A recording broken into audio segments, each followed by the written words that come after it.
Hello listener, আমি অভি Chowdhury. SEO টিউটোরিয়ালে আপনাদের স্বাগতম। আশা করছি আপনারা সবাই ভালো আছেন এবং এসএমএম ভিডিওগুলো দেখে আপনারা ভালোই আর্ন করছেন। আপনাদের আর্নকে আরও বাড়ানোর জন্য এবং দীর্ঘায়িত করার জন্যই এই এসইও টিউটোরিয়ালগুলো তৈরি। শুধু আপনাদের কাছে একটাই রিকোয়েস্ট থাকবে, আপনারা যদি ভালোভাবে আর্ন করতে চান বা ভালোভাবে এসইও জানতে চান, তবে এই ভিডিওগুলো সিরিয়াল মেনটেন করেই দেখুন, তবে আপনারা ভালো একটা ফিডব্যাক পাবেন। তো চলুন শুরু করি। Google sandbox. গুগল স্যান্ডবক্স কি?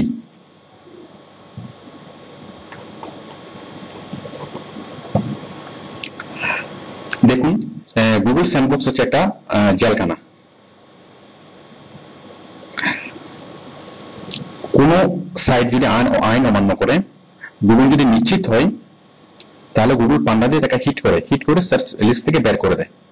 মানে গুগল যদি ক্লিয়ার হয় অথবা গুগল যদি নিশ্চিত হয় যে কোন সাইট আইন অমান্য করেছে, তখন তাকে গুগল পান্ডা দিয়ে হিট করে, মানে তার অপরাধটা নিশ্চিত হওয়ার পরে তাকে শাস্তি দেয়। আচ্ছা, যদি এমন হয় যে গুগল সাসপেক্ট করছে যে সে অপরাধ করেছে, বাট এটা প্রমাণ হচ্ছে না, তখন গুগল কি করে? তখন গুগল থেকে স্যান্ডবক্সে নিয়ে রাখে। আমি বিষয়টা পরিষ্কার করছি। ধরুন, কোনো অপরাধীকে সাজা কিভাবে দেয়, মানে কোনো যদি তার অপরাধ সম্পূর্ণভাবে প্রমাণিত হয় যে সে অপরাধ করেছে, তখন জাজ তাকে শাস্তি দেয়। বাট যদি প্রমাণিত না হয় যে সে অপরাধ করতেও পারে, নাও করতে পারে, তখন কি করে? পুলিশ রিমান্ডের আবেদন করে। মানে সে অপরাধ করেছে কি করে না সে বিষয়টা এখনো ক্লিয়ার না, তখন পুলিশ কি করে? অধিকতর তদন্তের জন্য তাকে রিমান্ডের আয়োজন করে, মানে আবেদন করে। তখন ওই আদালত তখন 7 দিন অথবা 10 দিন অথবা 15 দিনের রিমান্ড মঞ্জুর করে। ওই রিমান্ডে নিয়ে তাকে খুব ভালো করে চেক করা হয়, খুব ভালো করে তাকে মানে জাস্টিফাই করা হয় যে সে আসলে কোনো অপরাধ করেছে কিনা, অথবা ভালো করে তদন্ত করা হয়, যেটাকে অধিকতর তদন্ত বলে।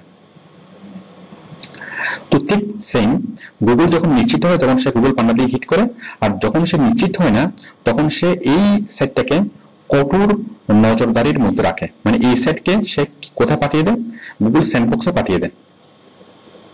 মানে গুগল যখন সাসপেক্ট করে, গুগল যখন সন্দেহ করে যে কোনো সাইট আইন অমান্য করে উপরে উঠেছে, অথবা আইন উপরে ওঠার জন্য সে কোনো আনফেয়ার মিনস করছে, বাট কোনো স্পষ্ট প্রমাণ নেই, তো প্রমাণ যদি না থাকে সে হিট করে না, তখন সেটাকে কি করে? স্যান্ডবক্সে নিয়ে যায় এবং স্যান্ডবক্সে নিয়ে সেটার উপর খুব কঠোর নজরদারি করে। এটা হচ্ছে গুগল স্যান্ডবক্স। এখন একটা সাইট গুগল স্যান্ডবক্সে পড়েছে কিনা, তার সিম্পটম গুলো কি কি?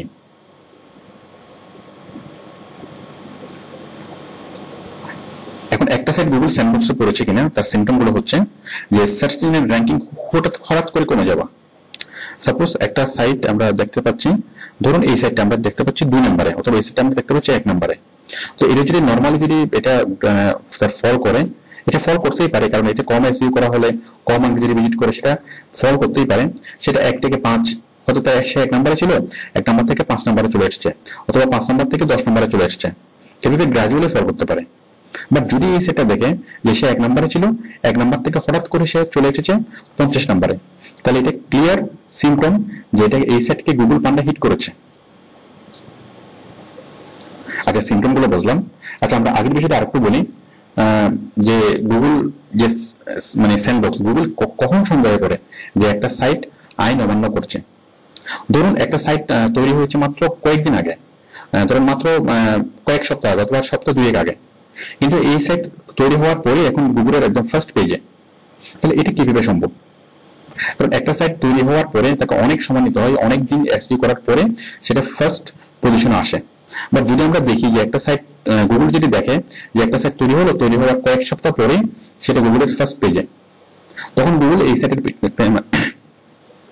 সাইটের পিছনে তদন্ত শুরু করে যে এই সাইট কোনো আনফেয়ার মিনস করেছে কিনা। এবং যদি সে দেখে যে কোনো সাইট কোনো আনফেয়ার মিনস করেছে, তখন তাকে গুগল পান্ডা দিয়ে হিট করে। বাট যদি সে অনেক তদন্ত করেও যদি কি করে যে কোনো প্রুফ না পায়, বাট গুগল সন্তুষ্ট হতে পারে না। হয়তো গুগল তদন্ত করে কোনো প্রমাণ পায়নি, বাট তারপরে গুগলের সন্দেহ থেকে যায়। তখন সে কি করে, এই সেটটাকে নজরদারি করার জন্য সে স্যান্ডবক্সে পাঠায়। মানে সে কি করে সে এত মানে উপরে উঠে আসলো, মানে কি করে সে আঙ্গুল ফুলে কলা গাছ হলো, সেই জিনিসটা দেখার জন্য গুগল তাকে কি করে স্যান্ডবক্সে পাঠায়। এবং স্যান্ডবক্সে তাকে স্পেশালি তাকে দেখা হয় যে তার সে কিভাবে কি কাজ করছে, তার পেজে কারা কারা আসছে, সে কিভাবে লিঙ্ক বিল্ডিং করছে, কিভাবে এসইও করছে, সবগুলো কঠোর নজরদারি করা হয়। এটা হচ্ছে স্যান্ডবক্স। তো আমরা এতক্ষণ যা জানলাম যে গুগল স্যান্ডবক্স কি এবং সিমটম গুলো কি, মানে লক্ষণগুলো কি, যে গুগল স্যান্ডবক্সে যে পড়েছে, একটা সাইট যে গুগল স্যান্ডবক্সে পড়েছে তার লক্ষণগুলো কি কি। আচ্ছা, স্যান্ডবক্সে কতদিন থাকে?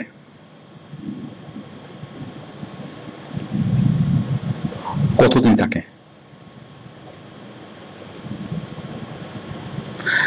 স্যান্ডবক্সে কতদিন থাকে?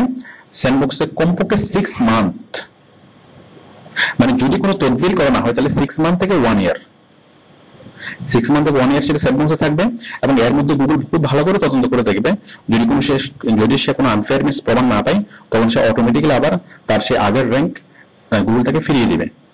আবার যদি এর মধ্যেই গুগল বুঝতে পারে যে সে গুগল আইডেন্টিফাই করতে পারে যে যদি সে কোনো আনফেয়ারনেস করেছে, তখন তাকে আবার মানে তাকে গুগল পান্ডা হিট করে একদম সার্চ লিস্ট থেকে তাকে ব্যাক করে দেয়।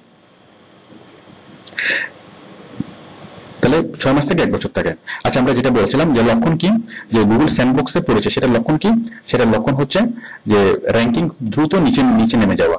আর গুগল পান্ডা হিট করেছে সেটার লক্ষণ কি? সেটার লক্ষণ হচ্ছে একদমই সার্চ লিস্টে থাকবে না।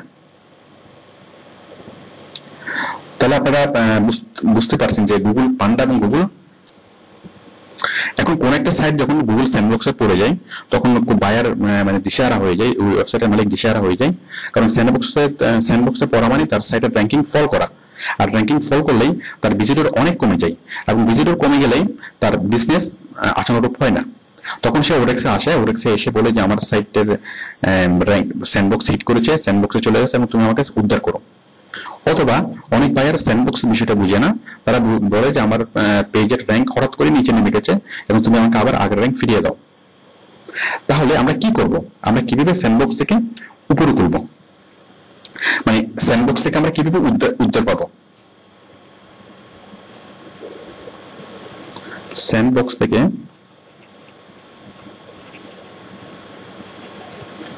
উদ্ধার পাওয়ার উপায়। তো স্যান্ডবক্স থেকে আমরা উদ্ধার কিভাবে পাবো? Very good. স্যান্ডবক্স থেকে উদ্ধার পাওয়ার উপায়টা সেম। আমরা গুগল পান্ডার যে কন্ডিশনগুলো আমরা গুগল পান্ডার যে কন্ডিশনগুলো আমরা পড়েছিলাম একটু আগে, এই গুগল পান্ডার কন্ডিশনগুলো স্যান্ডবক্সের ক্ষেত্রে অ্যাপ্লাই হবে, মানে সেম কন্ডিশন। মানে কোনো সাইট যদি গুগল পান্ডা হিট করে, সেই সাইটটাকে আবার গুগল র্যাঙ্কিং এ ফিরিয়ে আনার জন্য আমরা যে ট্রিক্স গুলা আমরা অ্যাপ্লাই করি, মানে যে কন্ডিশনগুলো আমরা মানে যে সিস্টেমগুলো আমরা অ্যাপ্লাই করি, ঠিক সেম বিষয়। আমরা যে 14টা শর্ত আমরা আলোচনা করেছিলাম যে ওই মানে গুগল পান্ডার, সেই গুগল পান্ডার শর্তগুলো মানে গুগল পান্ডা উদ্ধারের জন্য আমরা যে কাজগুলো করব, ঠিক তেমনি স্যান্ডবক্স থেকে উদ্ধার পাওয়ার জন্য আমরা সেম কাজগুলো করব। তাহলে আমাদের এটা খুব দ্রুত স্যান্ডবক্স থেকে উঠে আসবে। তো যদি কোনো তদবির না করা হয়, সেটা 6 মাস থেকে 1 বছর লাগতে পারে সে স্যান্ডবক্স থেকে উঠে আসার জন্য। আর যদি তদবির করা হয়, যদি আমরা কাজ করি, স্যান্ডবক্স থেকে উঠে আসার জন্য কাজ করি, তাহলে সেটা কয়েক সপ্তাহের মধ্যেই অথবা 2-1 মাসের মধ্যেই সেটা স্যান্ডবক্স থেকে উঠে আসবে। তবে সেটা যতদিনই লাগুক না কেন, সেটা আমাদের হেডেক না, এটা বায়ারের হেডেক। আমাদের কাজ হচ্ছে জাস্ট স্যান্ডবক্স থেকে উঠে আসার উপায়গুলো জানা এবং সেভাবে কাজ করা। তাহলে স্যান্ডবক্স থেকে উঠে আসার উপায়গুলো কি? ঠিক সেগুলোই যেগুলা ওই গুগল পান্ডা থেকে উঠে আসার যে উপায়, মানে উপায়গুলা। আসুন আমরা একটু চেহারা দেখি, গুগল স্যান্ডবক্স এবং গুগল পান্ডার একটু চেহারা দেখি। এই চেহারা দেখার জন্য আপনি যেমন গুগল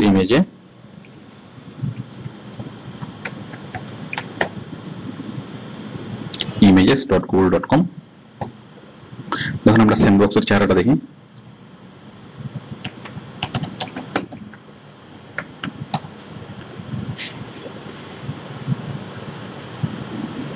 না এগুলো কোনো কাজে লাগবে না, জাস্ট আমি দেখাচ্ছি।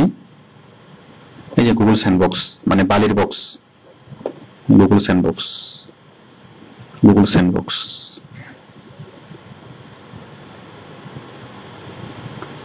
যাই হোক, এইগুলা জাস্ট আমি এমনিতে দেখাচ্ছি। মানে আপনি বায়ারকে যদি কোনো স্যাম্পল দিতে চান যে আপনি গুগল পান্ডা মানে গুগল পান্ডার কন্ডিশন গুলো জানেন, তাহলে সেক্ষেত্রে আপনি ছবি হিসেবে এরকম একটা ছবি দিতে পারেন। তো যাই হোক, এই বিষয়গুলো আপনার আপাতত না বুঝলে চলবে, এগুলো নিয়ে আমরা পরে আলোচনা করব।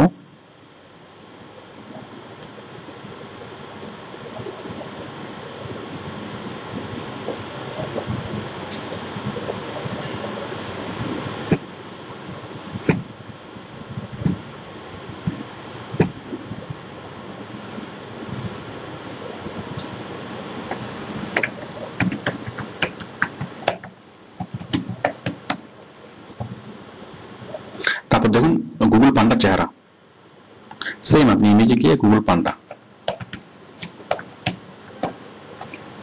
গুগল পান্ডা লিখে সার্চ করলে গুগল পান্ডার চেহারা আপনি দেখতে পাবেন। দেখ, এগুলো জাস্ট মানে স্কেচ করা যাবে, এগুলো কোনো বিষয় না।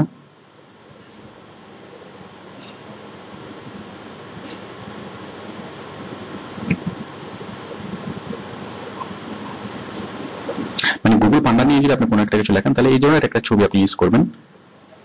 মানে বায়ারকে যদি আপনি লেখেন যে আপনি গুগল পান্ডার কন্ডিশন গুলো জানেন, অথবা গুগল পান্ডা নিয়ে যদি একটা চিঠি লেখেন, সেক্ষেত্রে আপনি এইরকম একটা জিনিস ইউজ করতে পারেন, এইরকম একটা ছবি আপনি ইউজ করবেন। মানে এগুলো হচ্ছে গুগল পান্ডার জাস্ট গ্রাফিক্স, গুগল পান্ডাকে বোঝানোর জন্য এই ছবিগুলো ইউজ করা হয়। তো আমরা এতক্ষণ আপনি গুগল পান্ডার কন্ডিশন গুলো জানলেন। তো এগুলো জেনে আমাদের লাভ কি হবে?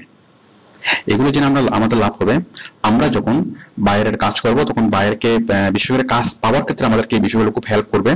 কাজ পাওয়ার আগে ইন্টারভিউতে যদি আপনি বায়ারকে বলেন যে আমি গুগল পান্ডার কন্ডিশন গুলো জানি, আমি গুগল স্যান্ডবক্স থেকে উত্তর পাওয়ার উপায়গুলো জানি, তাহলে বায়ার আপনাকে অনেক বেশি রেট দিয়ে আপনাকে দিয়ে কাজ করাবে। কারণ যে সাইড এফেক্ট জানে তাকে দিয়ে কাজ করানো সেফ।